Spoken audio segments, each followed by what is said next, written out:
Hello everyone, welcome to 11th Commerce BK lecture.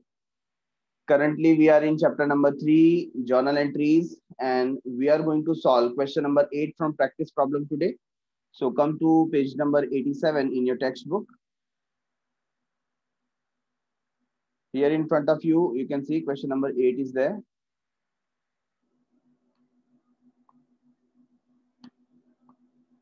Generalize the following transaction in the books of Dhoni Auto Car Center 2018. November month का information हमको यहाँ पर दिया हुआ है, okay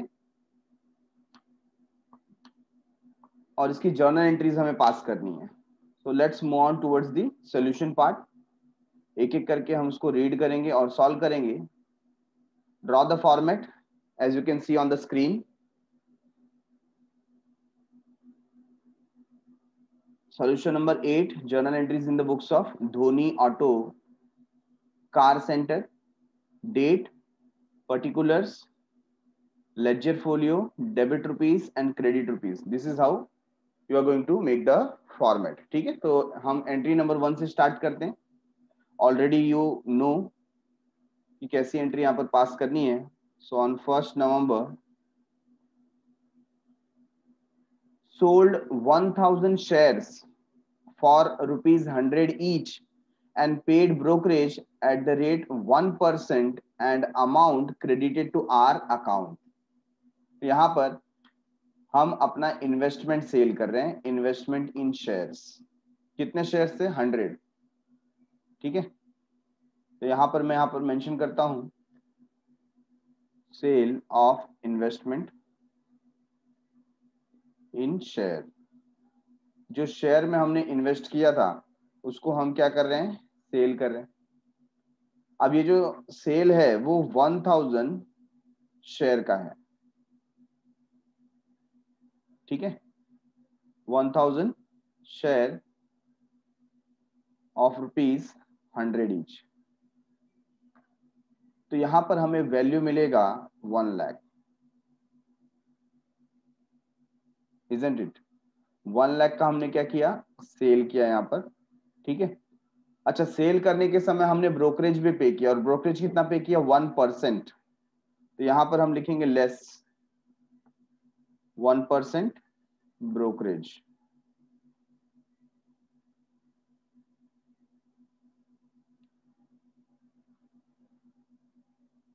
तो 1 लाख का 1% कितना आएगा? अगर आप कैलकुलेट करते हैं 1 लाख का 1%,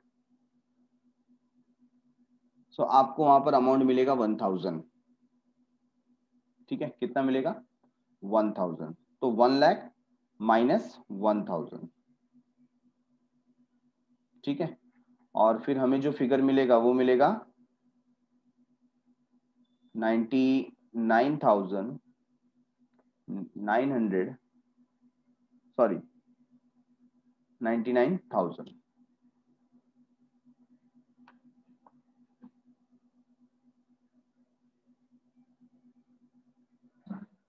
तो ये जो फाइनल फिगर है ये बैंक अकाउंट में हमारे क्रेडिट हुआ. How much? 99,000. ओके, तो इसी तरीके से हमें अब जर्नल एंट्री पास करनी है. चलिए, अभी इसमें हुआ क्या? हमारे पास से इन्वेस्टमेंट जा रहा है. इन्वेस्टमेंट हमारा क्या होता है? असेट. असेट का रूल क्या है? Real account. Debit what comes in, credit what goes out. जो जो जा रहा है उसको हम क्रेडिट करेंगे. मतलब इन्वेस्टमेंट यहां पर क्या हो जाएगा? क्रेडिट. और डेबिट क्या होगा? Bank account. Getting it? और जो ब्रोकरेज हमने पे किया वो हमारे लिए क्या है? Expenditure. So we are going to write here bank account debit. Bank में कितना अमाउंट आया? 99,000. ठीक है, 1000 हमने क्या पे किया है? Brokerage. So we will write brokerage account debit. ये हमारा एक्सपेंडिचर है. To what you will write? Investment गया to investment in share. Investment in share account,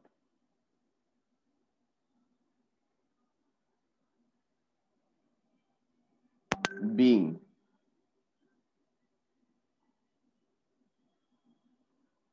investment in share sold। तो हमने यहां पर किया क्या, हमारे पास जो इन्वेस्टमेंट था उसे सेल कर दिया।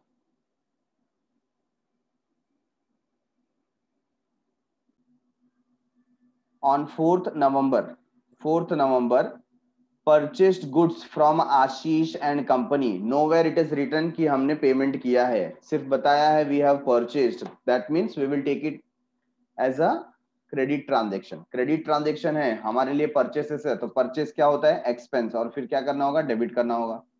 सो we will write here purchases account debit, purchase account debit हो गया, ठीक है। Amount is 2 lakh to Ashish and company, Ashish and company 2 lakh. Date है 4th November, being goods purchased on credit, goods purchased on credit. तो यहां पर हमें कोई पेमेंट की बात नहीं की गई है, तो हम उसे क्रेडिट ट्रांजेक्शन ही कंसीडर करेंगे, ठीक है। तो यहाँ पर आशीष जो है वो पर्सनल अकाउंट है, debit the receiver, credit the giver. हम परचेस कर रहे हैं तो आशीष एंड कंपनी क्या है, गिवर है, तो उसको हमने क्रेडिट किया है। Next on 6th November, 6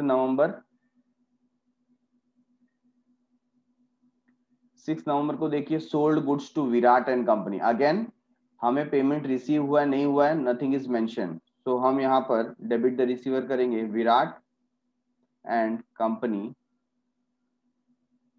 account debit,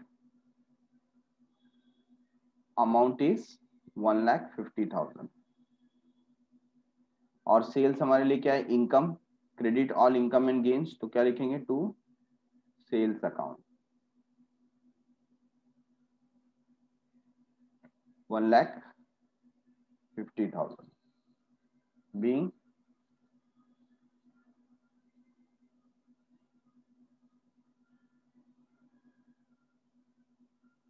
goods sold to Virat on credit. तो गुड्स सेल किया, विराट को क्रेडिट पे सेल किया। देन 8 नवंबर,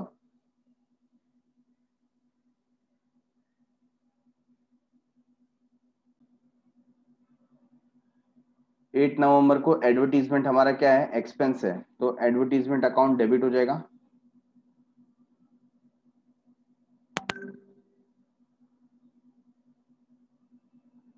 एडवर्टीजमेंट एक्सपेंसेस अकाउंट आप लिख सकते हो, या सिर्फ एडवर्टीजमेंट अकाउंट लिखा तो भी चलेगा। Advertisement account debit, amount is 30,000 to, क्योंकि वहां पर पेड लिखा है, we will write cash account 30,000 being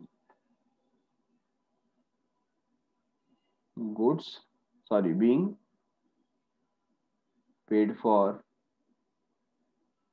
advertisement,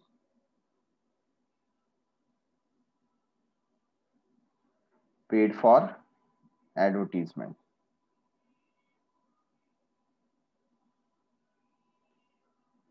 10th November,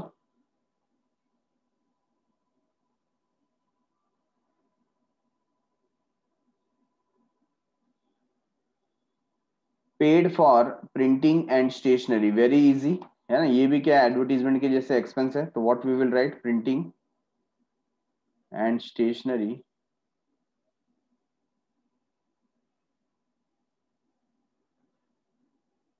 account debit, कितना पे किया हमने, check it 7,000 rupees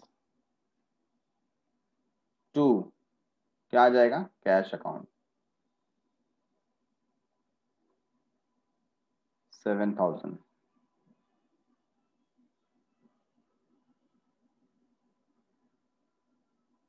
being expenses paid,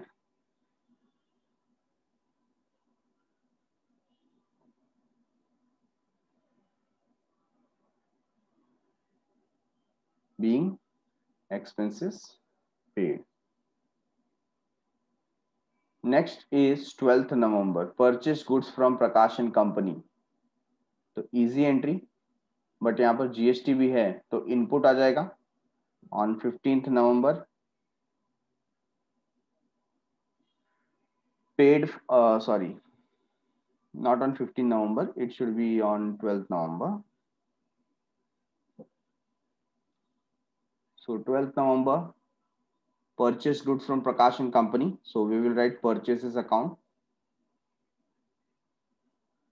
debit, ठीक है, और 18% का जीएसटी है तो we will write input CGST at the rate 9% account debit, input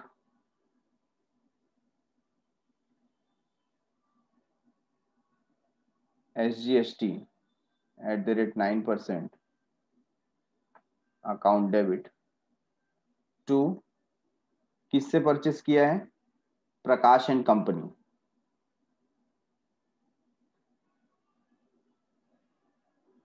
ठीक है, कहीं पर भी पेमेंट कर दिया ऐसा लिखा नहीं है तो क्रेडिट बेसिस पे हम मार्क करेंगे, Prakash and company debit the receiver credit the giver, तो वो क्रेडिट हो जाएगा। अमाउंट है 1,50,000, तो परचेस का अमाउंट 1,50,000 हम लोग लिख देंगे, और 9% 1,50,000 पे कैलकुलेट करेंगे,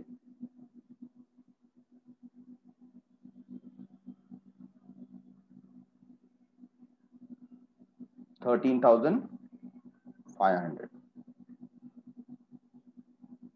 at both the places it should be 13,500,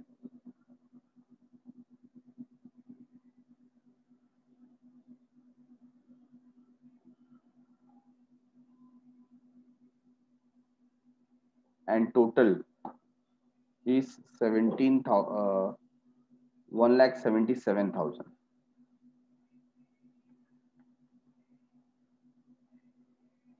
1,77,000, ठीक है, being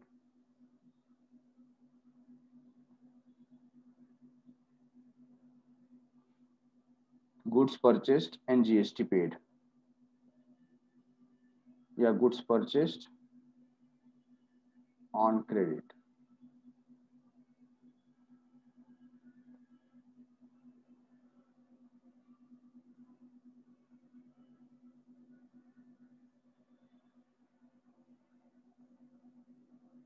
after 12th 15th November,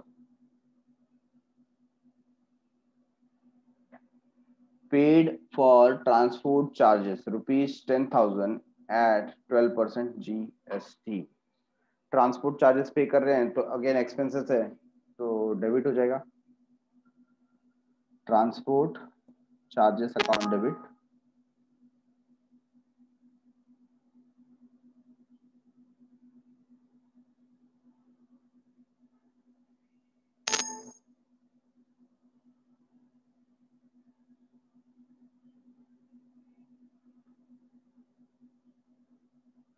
transport charges account debit, amount is 10,000, और उस पे देखिए जीएसटी 12% है तो हम यहाँ पर 6% ऐसा ले लेंगे,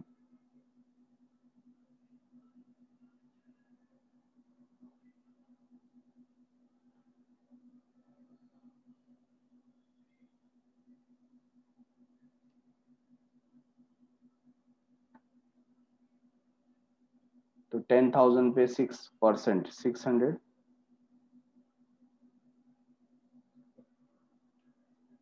2 whose name will come, यहाँ पर पेड लिख दिया है तो क्या आएगा, कैश और bank account.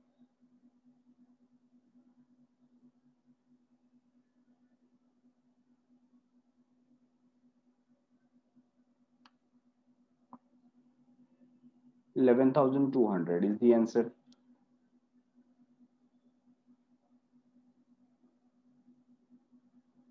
Narration being transportation charges paid.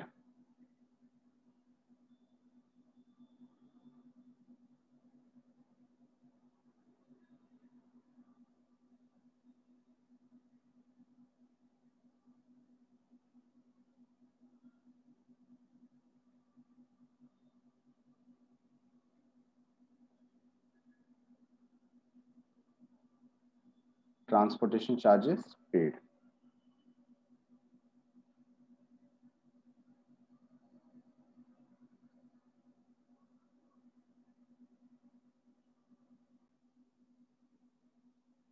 Next transaction is on 20th November. Purchased goods from Vikram and Sons. हमने goods purchase किया, ठीक है, ₹1,20,000 at the rate 18% GST and paid half the amount immediately. तो यहाँ पर purchase तो कर रहे हैं, ठीक है, और हाफ अमाउंट हमने क्या किया, इमीडिएटली पे कर दिया है। सो मैं रेफरेंस ले लेता हूँ 12 नवंबर का, जहां पर पूरा अमाउंट क्रेडिट में था, सेम वैसे ही एंट्री आ जाएगी और यहाँ पर नाम आ जाएगा विक्रम एंड सन्स का।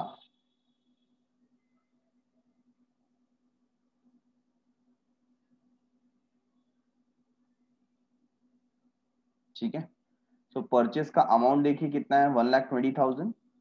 आई एम राइटिंग हियर 1,20,000 और 1,20,000 पे आपको कैलकुलेट करना है वहां पर 9%।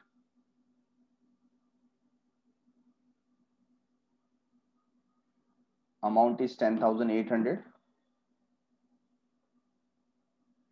ठीक है,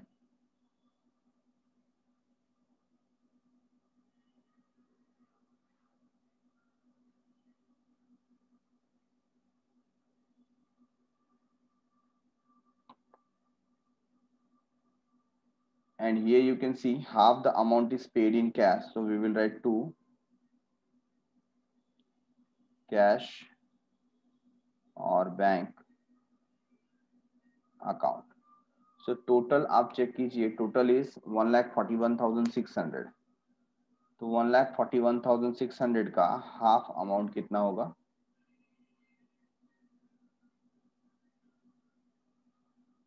70,800। So 70,800 is paid immediately, and rest of the 70,800 will be credit. Will be in credit, means payable. Okay.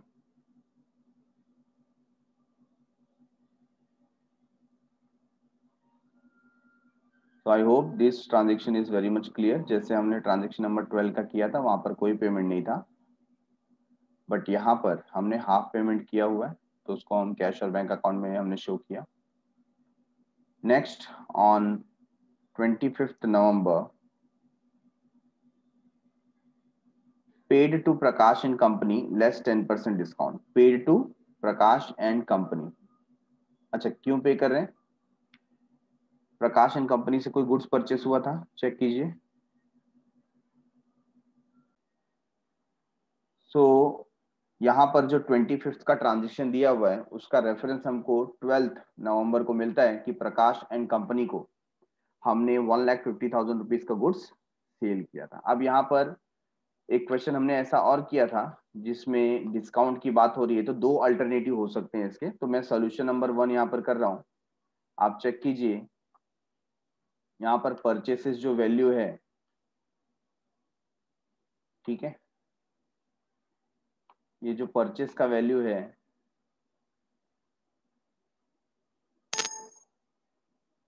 वो जीएसटी के साथ में है। ये जो पूरा ट्रांजैक्शन है वो जीएसटी के साथ में है। तो वर्किंग के समय आप देखिए यहाँ पर प्रकाश एंड कंपनी जो है उससे उसको हमें देना है 1,77,000। How much we have to pay him? 1,77,000। अब जब यहाँ पर 25th को ये बात करें कि 10% डिस्काउंट है, तो यहाँ पर दो तरीके से हम सोच सकते हैं कि डिस्काउंट तो देखो जो टैक्स में है, टैक्स पे कोई डिस्काउंट नहीं मिलता, ठीक है ना, तो परचेस पे डिस्काउंट हम ऐसा कंसीडर कर सकते हैं। सही बात है। तो यहाँ पर सोल्यूशन वन मैं आपको यहाँ पर बता रहा हूँ, discount is on goods price और प्राइस ऑफ गुड्स, ठीक है। सो दैट इज कितना हो जाएगा? 1,50,000 और आई कैन राइट 1.5 lakhs इंटू 10%, ठीक है। तो ये कितना आ जाएगा? यहाँ पर वी कैन कंसीडर 1,50,000 का 10% आप लोगे तो 15,000 ये डिस्काउंट मिल सकता है। ये सोल्यूशन नंबर 1 है, ठीक है। और माइनस करने के बाद यहाँ पर आप कितना पे कर रहे हो? 1,77,000 माइनस 15,000,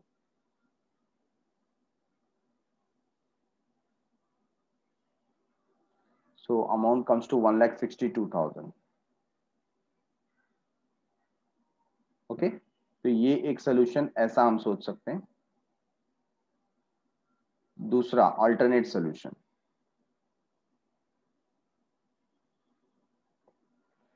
अल्टरनेट सोल्यूशन आप किस पे लोगे? टोटल प्राइस पे, ठीक है। So I can write here 10% discount on total amount. तो यहां पर आप कंसीडर करेंगे कि जो अमाउंट है टोटल 1,77,000 है, 1,77,000 उस पे हम डिस्काउंट ले रहे हैं 10%, and that will come to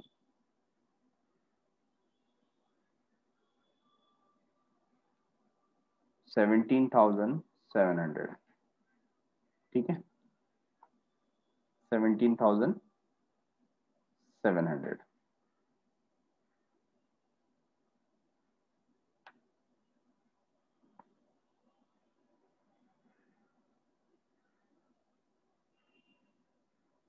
So at one place you are taking discount at the rate of 10% on original price, that is 1,50,000, तो 15,000 आ रहा है, और दूसरा जो अल्टरनेटिव सोल्यूशन है वहां पर 17,700 आ रहा है। तो हमें कौन सा कंसीडर करना है इसके अंदर से? ठीक है, तो हम यहाँ पर कोई भी एक सोल्यूशन कंसीडर करके हमें उसका नोट लिखना पड़ेगा। क्या लिखना पड़ेगा? Note. So for the reference, we are taking a reference from a solid example on page number 80. Page number 80 पे जब आप चेक करते हैं तो here you can see on 9th April, 9th April में किस चीज की बात की गई है? Sold goods to Ravikant ₹60,000 at 10% trade discount. Discount की बात यहाँ पर पहले ही हो गई है। दूसरा एंड 18% जीएसटी, उस पर जीएसटी लगने वाला है 18%, ठीक है। आगे वो बात कर रहे हैं 1/3 amount received by cash at 5% cash discount, मतलब 1/3 जो है वो कैश में रिसीव्ड हुआ। तो आप देखिए अभी ये डिस्काउंट किस पे कैलकुलेट हो रहा है। तो सबसे पहले जो प्राइस था वो था 60,000, उस पर ट्रेड डिस्काउंट हुआ जिसको हम रिकॉर्ड नहीं करते, तो एक्चुअली हमारा जो डील डन हुआ है वो 54,000 पे हुआ है, ठीक है। किस पे हुआ है? 54,000 पे। और यहाँ पर बाद में जीएसटी लगाया गया 9% सीजीएसटी और 9% एसजीएसटी, टोटल फिगर आता है 63,720, ठीक है। अब उसका 1/3 अमाउंट दैट इज 21,240 ये किसमें पे हो रहा है? कैश में। अब हम चेक करेंगे कि ये जो 5% कैलकुलेट किया है 1062, तो ये किस पे कैलकुलेट किया है? ये 21,240 पे कैलकुलेट किया, मतलब टोटल अमाउंट पे कैलकुलेट किया गया, ठीक है ना। किस पे कैलकुलेट किया गया? टोटल अमाउंट पे, जबकि अगर वो हमारे फर्स्ट सोल्यूशन के हिसाब से जाते तो वो 54,000 पे कैलकुलेट होना चाहिए था। Getting it? तो यहाँ पर जब कैश डिस्काउंट की बात आ रही है तो ये टोटल अमाउंट कंसीडर कर रहे हैं। तो ये एक हमने देखा। अब ऐसे ही एक सम और देखते हैं हम।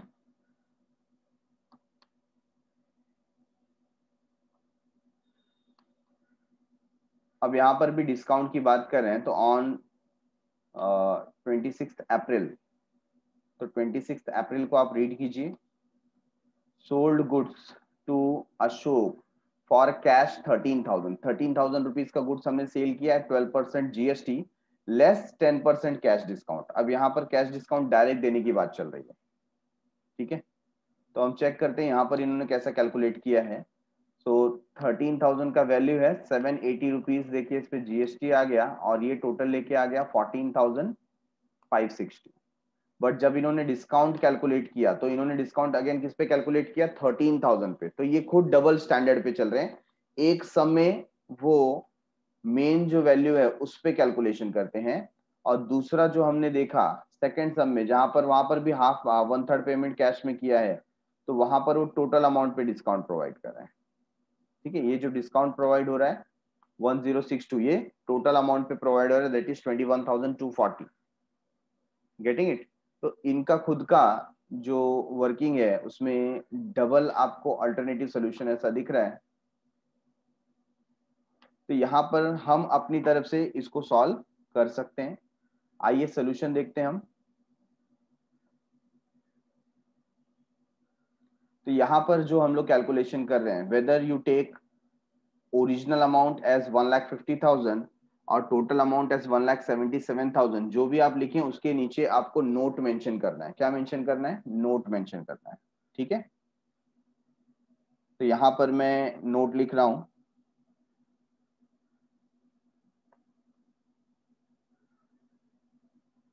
Since amount of discount is not mentioned,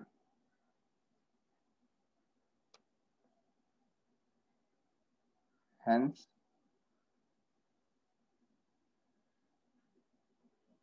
we are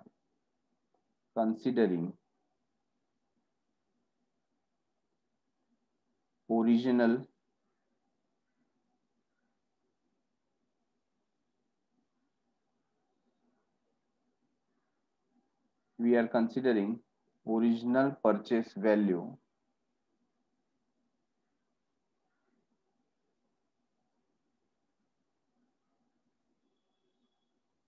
for discount purpose.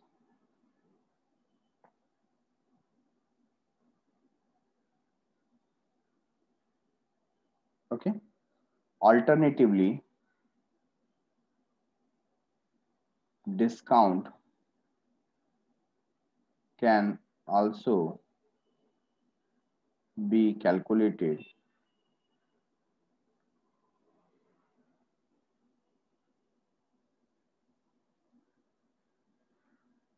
as below. तो हमने बता दिया कि ऐसे भी डिस्काउंट कैलकुलेट हो सकता है, ठीक है।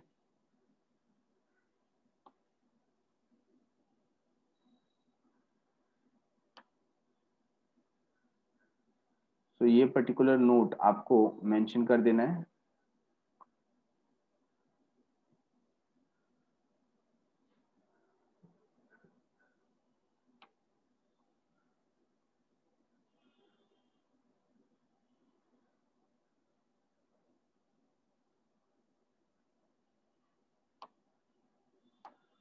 तो यहाँ पर ओरिजिनली फिलहाल हम कंसीडर कर रहे हैं 15,000, बट हमने बताया alternatively we can take 17,700 as discount. Okay, तो इसे मार्क करते हैं। हम पेमेंट कर रहे हैं on 25 November to Prakash and company. So Prakash and company will be debited. Prakash and company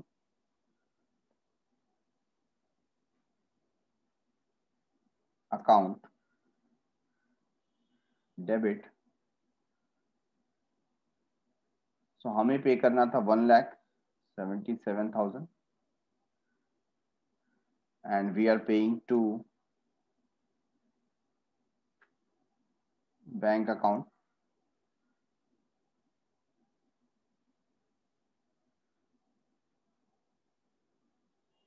bank में 15,000 माइनस करने के बाद हमें लिखना है, तो 1,77,000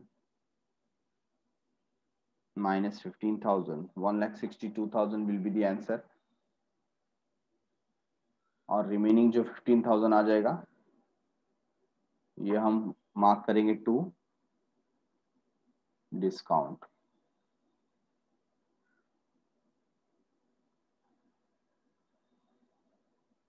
account being payment made and 10% discount received। ठीक है। सो ऐसे क्वेश्चन के अंदर हमें एक नोट वहां पर लिख देना है। On 30th November 30th November invoiced goods to Sanjay 60,000। Invoice का मतलब क्या होता है? बिल बनाना, मतलब सेल किया। तो इसको हम इनडायरेक्टली बोल सकते हैं sold goods to Sanjay. Sanjay को गुड्स सेल किया तो संजय का अकाउंट डेबिट हो जाएगा, Sanjay account debit to sales account. तो अमाउंट है 60,000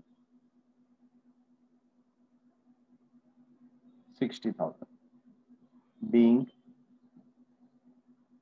goods sold to Sanjay on credit या goods sold on credit।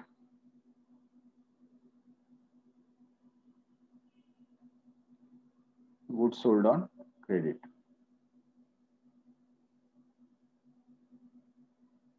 31st November second last entry Sanjay return goods of ₹10,000। Sanjay ने गुड्स क्या कर दिया? रिटर्न कर दिया। तो हम यहाँ पर एंट्री करेंगे सेल्स रिटर्न, या किसी को रिटर्न इनवर्ड लिखना है तो वो भी लिख सकता है return inward. Sales return account debit amount is 10,000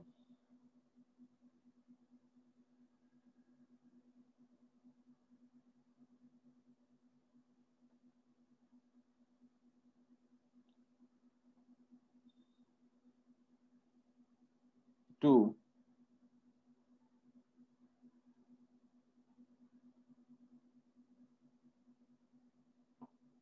Sanjay's account.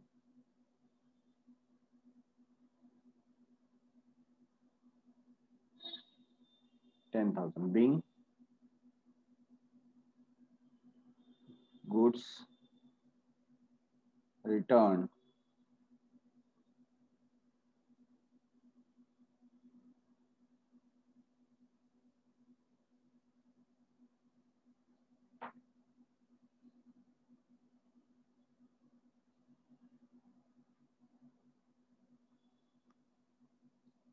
returned by Sanjay.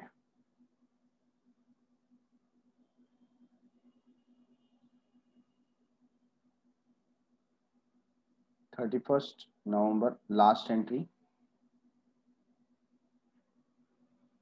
Sanjay became insolvent. Sanjay क्या हो गया? इंसॉल्वेंट हो गया। एंड 50% या 50 पैसा, 50 पैसा बोलिए या 50% बोलिए, क्योंकि वो रुपी में से बात करें और रुपी 100 पैसे होता है ना, as final settlement from him. तो जो पैसा आया what we will write? Cash और bank account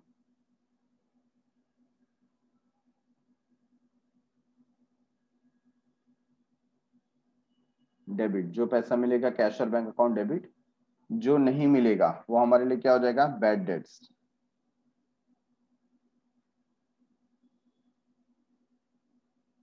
bad debts account debit.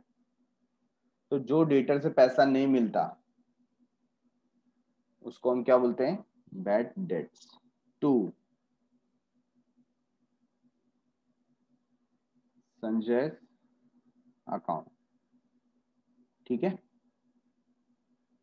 तो संजय से लेना कितना था? संजय ने देखो हमने सेल किया था 60,000 का प्रोडक्ट और उसमें से 10,000 का रिटर्न हो गया था, मतलब संजय से अब लेना कितना बाकी है? 50,000।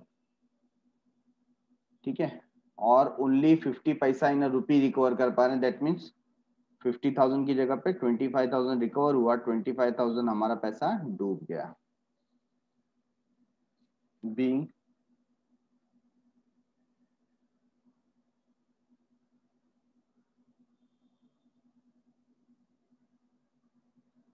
bad debts recorded।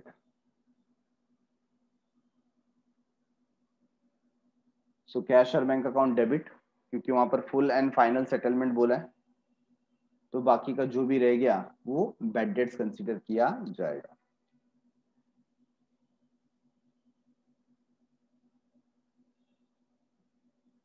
So cash and bank account debit, bad debts account debit to संजय's अकाउंट। इस तरीके से ये पूरा सम फिनिश हुआ। Now taking a new question, question number 9. Journalize the following transaction in the books of Hero Enterprises। ठीक है, तो यहाँ पर आपको सबसे पहले बैलेंस दिया हुआ है। बैलेंस ऑन 1 अप्रैल 2019 आप चेक कर सकते हैं। Cash at bank, sundry debtors Ram 20,000, Rahim 30,000, stock rupees 55,000 and building 1,50,000। ठीक है, तो जब हम ओपनिंग करते हैं इसमें से जो भी असेट हमारे पास है उसके करस्पॉन्डेंस में हमको क्या मेंशन करना है? कैपिटल। ओके, तो सबसे पहले कैश एट बैंक है हमारे पास, so I am writing balance on 1st April 2019।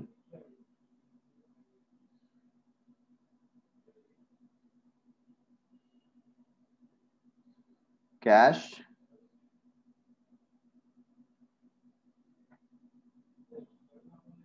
At bank की जगह हम सिर्फ बैंक अकाउंट लिख सकते हैं, बैंक अकाउंट डेबिट। ठीक है, how much it is? 80,000।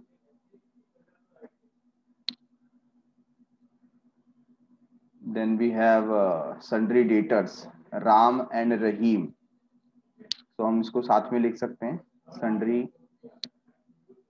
Debtors account, into bracket we can write Ram 20,000 plus Rahim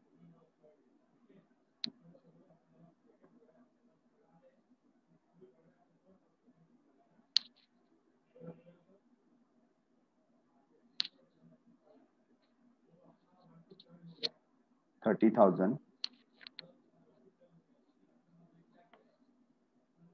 account debit। So 20 plus 30, 50,000 and building 1,50,000। So building account debit 1,50,000 to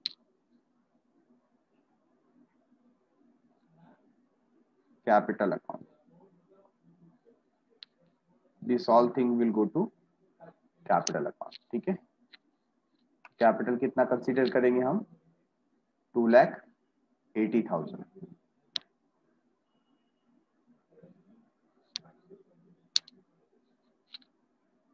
being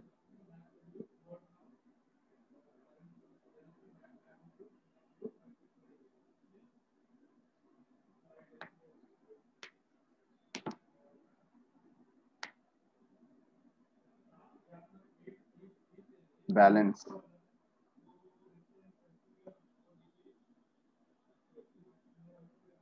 brought forward।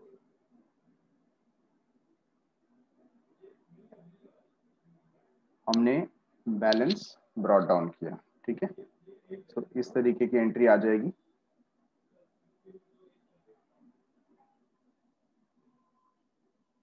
Sorry I made mistake, यहाँ पर देखिए इसके साथ साथ में आपको credit balance भी दिया हुआ है, so I am changing here.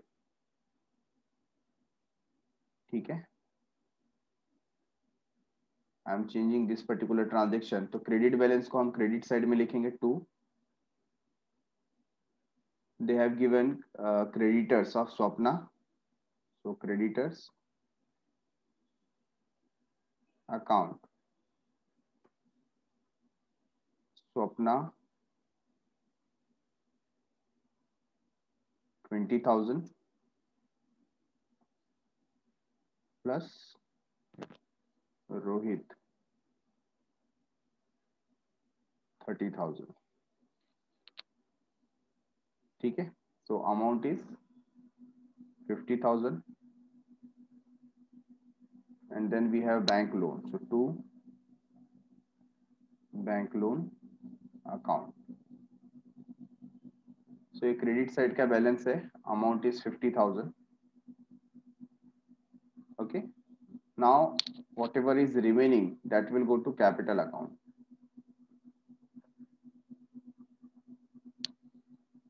तो यहाँ पर टोटल आता था 2,80,000, 2,80,000 में से 1 लाख तो हो गया, so remaining is 1,80,000।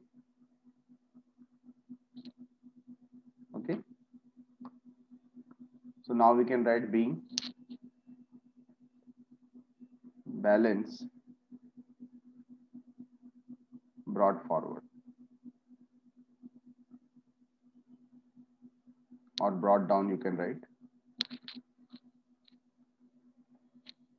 Got it everyone? तो यहाँ पर जो इन्फॉर्मेशन डेबिट साइड का और क्रेडिट साइड का दिया है अकॉर्डिंगली आपको पास करना है, और जो बैलेंस है वो कहाँ चला जाएगा, कैपिटल में। चलो बैलेंस हमने ले लिया है। नाउ स्टार्टिंग विथ 1 अप्रैल।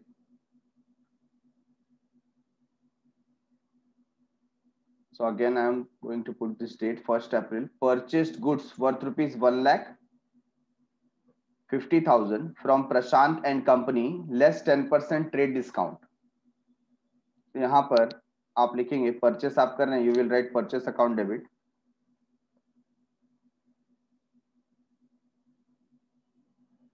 किससे परचेस कर रहे हैं, Prashant and company, to Prashant and company. ठीक है, और वैल्यू है कितना, 1,50,000। तो हम यहाँ पर क्या लिखेंगे, 10% डिस्काउंट। ठीक है, सो 1.5 lakh minus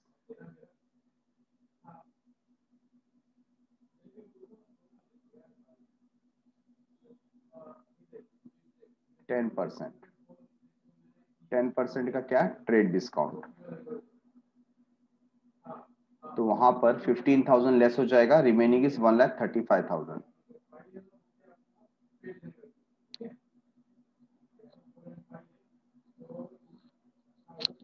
okay, being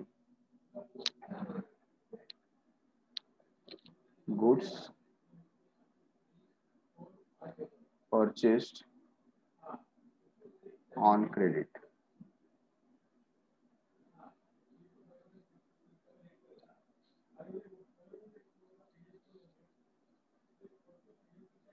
next 4 April. 4 अप्रैल को sold goods to mister Amit Sharma. Amit Sharma को गुड्स सेल किया। सो 4 अप्रैल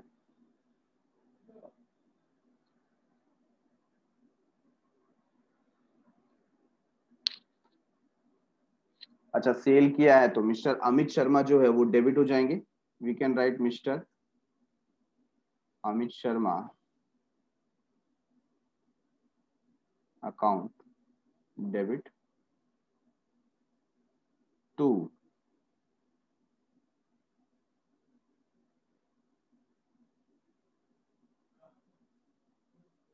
sales account. Sales account credit हो जाएगा। अच्छा यहाँ पर अब जो वैल्यू है, value you can see 70,000 they have given. How much, 70,000। तो 70,000 में से हम माइनस कर देंगे 10% ट्रेड डिस्काउंट, तो 7,000 माइनस हो जाएगा, तो 70,000 minus 7,000 63,000।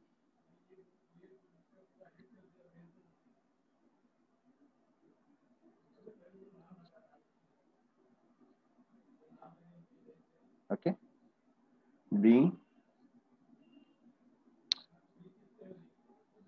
goods sold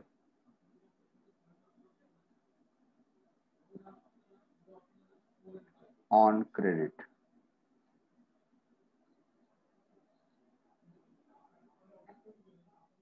So this is how we maintain trade discount type of entry. ठीक है, तो सिंपल एंट्री था, सिर्फ हमको डिस्काउंट लेस करना था। आपको ध्यान रखना है कि जब भी आप ट्रेड डिस्काउंट के बारे में एंट्री करें तो डिस्काउंट कहीं पर मेंशन होना नहीं चाहिए in the books of account. ठीक है, तो हम लोग का जो नेट इफेक्ट है वो हम लोग यहाँ पर पास कर रहे हैं।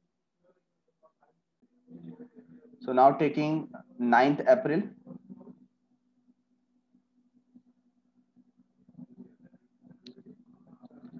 9th अप्रैल को क्या ट्रांजेक्शन हुआ चेक करो। Purchase goods for cash 2 lakh, 2 lakh rupees का यहाँ पे गुड्स परचेस किया eight the rate 28% GST, amount paid by NEFT, मतलब यहाँ बैंक से पैसे गए। ठीक है, सो बहुत ही सिंपल ट्रांजेक्शन यहाँ पर आ जाएगा। Purchases account debit, amount is 2 lakh, input CGST at the rate 28% का हाफ, कितना 14%, account debit, input SGST at the rate 14%, account debit. ठीक है, टू क्या लिखेंगे, bank account. So let us calculate 14% on 2 lakh. So that will come as 28,000. 28,000 and total will be 2,56,000. Being goods purchased and payment made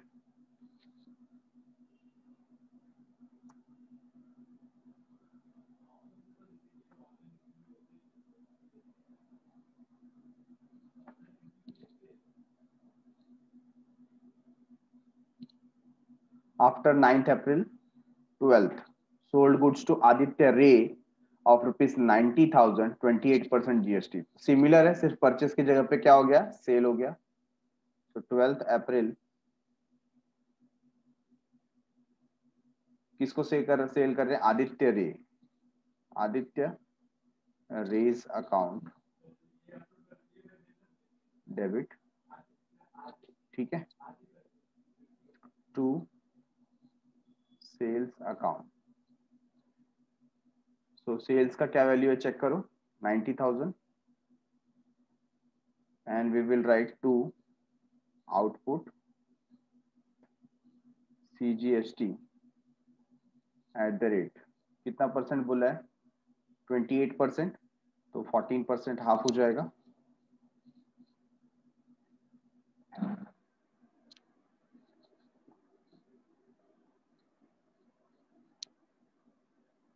to output SGST, तो calculate करेंगे 90,000 पे 14%, 12,600,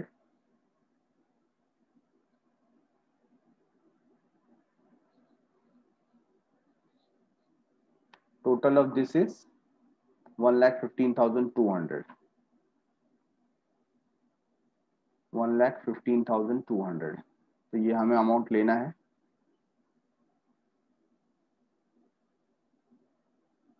being goods sold on credit,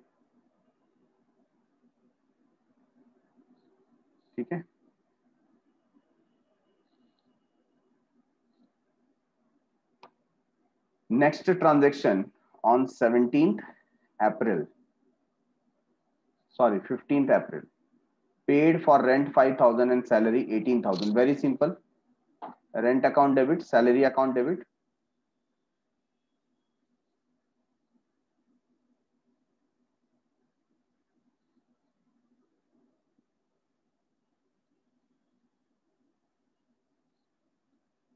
to, अब ये पेड है तो क्या लिखेंगे, cash account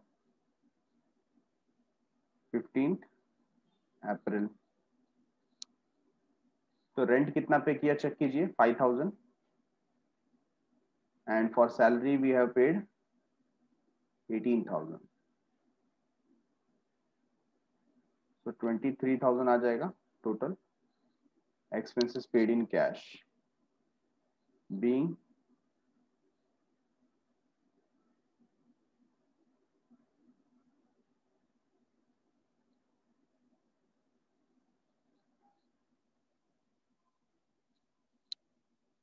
expenses paid in cash.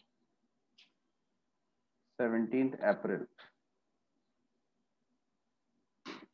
Paid for proprietor's house rent. अब यहाँ पर ध्यान दीजिए, paid for proprietor's house rent. What does it mean? ये पर्सनल एक्सपेंस हो गया ना, और पर्सनल एक्सपेंस का कभी पेमेंट होता है तो उसे क्या कहते हैं, ड्रॉइंग. तो यहाँ पर आपको क्या लिखना है, drawings account debit. How much we have paid on 17? 12,000 to cash account.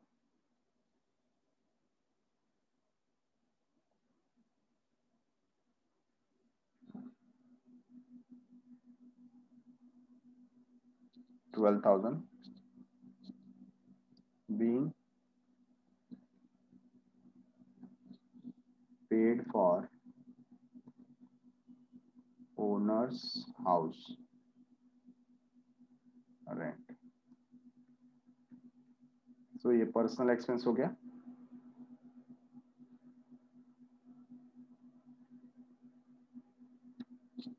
Twentieth अप्रैल को चेक करो. Sold half of the goods purchased on 9th April at 20% profit and 28% GST. ठीक है, तो हमको ये ट्रांजेक्शन कब का लेना पड़ेगा, पहले 9th April का. 9th April को आप चेक कीजिए. 9th April को हमने गुड्स परचेज किया था 2 लाख रुपीस का. How much, 2 lakh rupees. अब उसको हम सेल कर रहे हैं यहाँ पर 20th April को हम सेल कर रहे हैं 20% प्रॉफिट पे एंड 28% GST उस पे चार्ज किया जाएगा. तो इसका पहले हम वर्किंग देख लेते हैं. सबसे पहले बात की गई है 20th April की. Sold half of the goods purchased on 9th April. ठीक है, तो 9th April का आप ट्रांजेक्शन देखिए, वहां पर 2 लाख रुपीस का जो गुड्स था वो सेल हुआ था यहाँ पर. So we can write here goods purchased on 9th April. तो उसका वैल्यू कितना था, 2 लाख. ओके, और अभी उसका हाफ ऑफ द अमाउंट क्या हो रहा है, सेल हो रहा है. तो इसको हम दो पार्ट में डिवाइड कर देंगे, 1 लाख 1 लाख.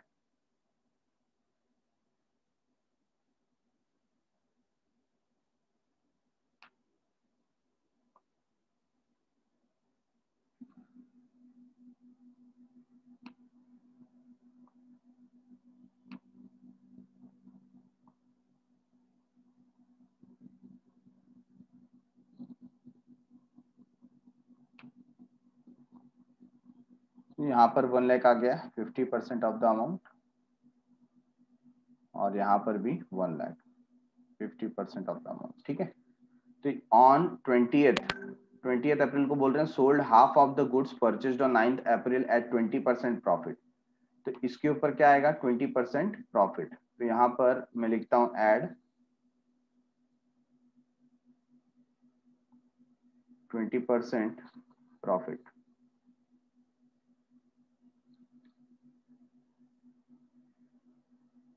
So 1 lakh का 20%, there will be 1,20,000, तो टोटल हो जाएगा 1,20,000। ठीक है, तो यहां तक समझ में आया आपको सबको? ये हमने क्या किया, प्रॉफिट वहां पर कंसीडर किया। अब प्रॉफिट कंसीडर करने के बाद what they are saying, and 28% GST. ठीक है, तो यहां पर आप सेल कर रहे हो तो आउटपुट जीएसटी आ जाएगा, which one, CGST and SGST, और वो भी कितना परसेंट लेना है हमें, 14%।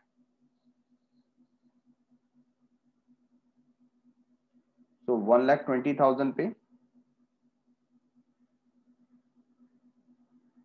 14% you will calculate 16,800 and 16,800। इस तरीके से आपको पूरा वैल्यू दिखाई देता है। हाफ गुड सेल किया है तो उसका एंट्री हमको पास करना है। ठीक है, तो 20 अप्रैल को सबसे पहले आप किसे सेल करें, कुछ लिखा हुआ है, किसी का नाम मेंशन नहीं है, तो हम यहाँ पर कैश अकाउंट को ही मेंशन करेंगे। Sold half of the goods purchased on 9 अप्रैल, तो यहाँ पर हम लिखेंगे कैश और बैंक अकाउंट डेबिट। तो जो टोटल अमाउंट है दैट इज हाउ मच, हम यहाँ पर टोटल ले लेंगे 1,53,600 का। ठीक है, टू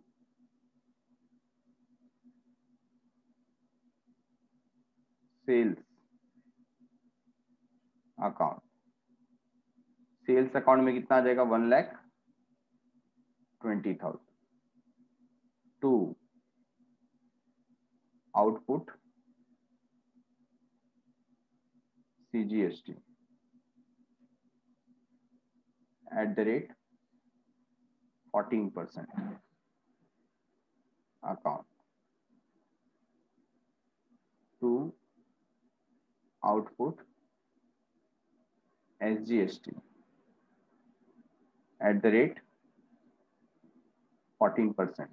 ठीक है, तो ये टोटल हम ले लेंगे 16,800 and 16,800 being goods sold and GST collected।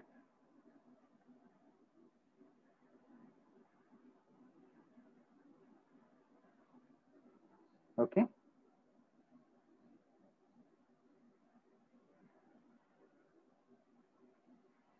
Got it everyone? यहाँ पर 50% की ही बात की गई है, तो हम 50% जो 1,00,000 रुपीज का गुड्स था उसके बारे में ही एंट्री पास करेंगे। नेक्स्ट हमारे सामने है 25th वन, पेड वेजेस। बहुत ही easy, paid for wages. So we will write 25th April, wages pay किया है तो क्या आएगा, wages account debit, how much we have paid, 1,500। To cash account 1,500 being expenses paid और wages paid।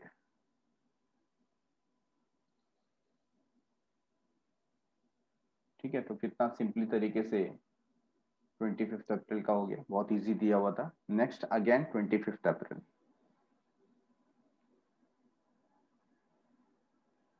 purchased furniture 1,80,000 at the 12% GST and amount paid by RTGS। तो यहाँ पर हमने परचेस किया है, और कैसा परचेस किया है, ये हमने जीएसटी के साथ परचेस किया है।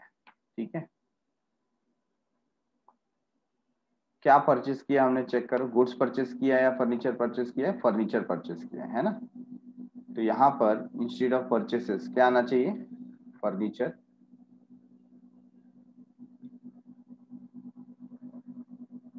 फर्नीचर अकाउंट डेबिट क्या वैल्यू है, 1,80,000। अच्छा नेक्स्ट, इस पे जो जीएसटी है वो 12% है ना, तो हमको कैसा लेना पड़ेगा, 6% एंड 6%। सीजीएसटी 6%, एसजीएसटी 6%, और अमाउंट आरटीजीएस से गया, दैट मीन्स बैंक के थ्रू गया है, तो 1,80,000 का 6% कैलकुलेट करेंगे, 10,800।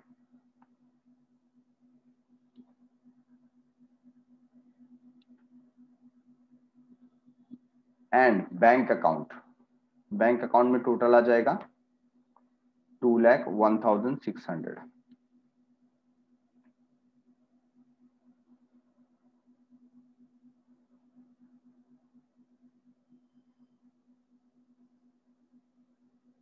ओके, being furniture purchased,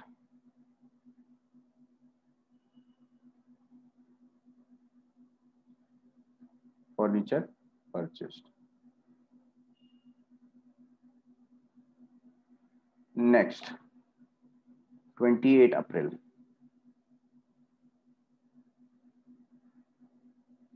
28 अप्रैल को हमने सोल्ड कर दिया, sold an old furniture of ₹20,000 for 12,000। अब यहाँ पर जब आप सेल कर रहे हो तो कितने में बिका वो इंपॉर्टेंट है ना, कितने में बिका, 12,000 में। So we can write cash और बैंक अकाउंट डेबिट, कितने में बिका, 12,000, to furniture account.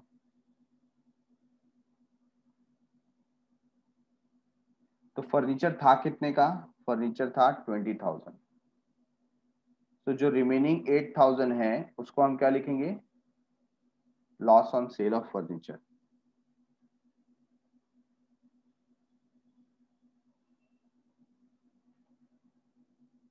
Loss on sale of furniture account debit, उसको डेबिट कर दिया जाएगा। ठीक है, being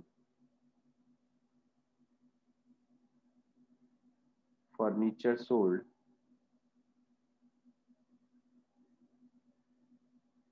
at loss,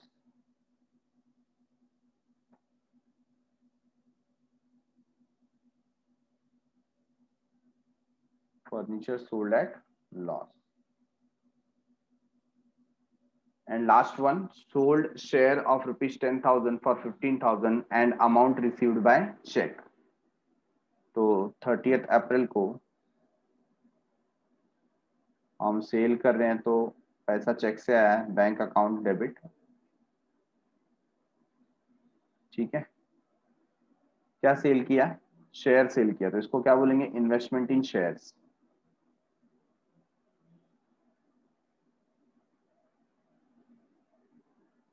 to investment in shares account. ठीक है, ये था कितने का इन्वेस्टमेंट, वो था 10,000 का, और हमने सेल कितने में किया, सेल हमने किया 15,000 में। तो जो रिमेनिंग एक्स्ट्रा बेनिफिट हुआ वो हमको कितने का हुआ, 5,000। We will write to profit on sale of shares और इन्वेस्टमेंट, ये हमें प्रॉफिट हुआ।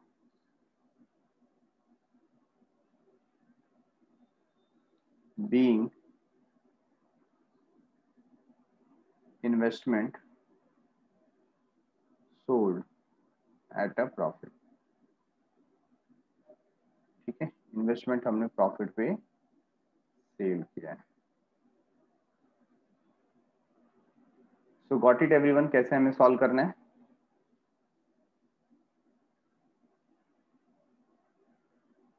ये पूरा जो क्वेश्चन था, क्वेश्चन नंबर 9 हमने कंप्लीट किया, सारे ट्रांजेक्शन यहाँ पर हो गए। तो समय समाप्ति की घोषणा, मिलते हैं नेक्स्ट एपिसोड में कुछ और क्वेश्चंस के साथ में। तब तक के लिए बाय बाय, शुक्रिया, शब्बा खैर, सायोनारा।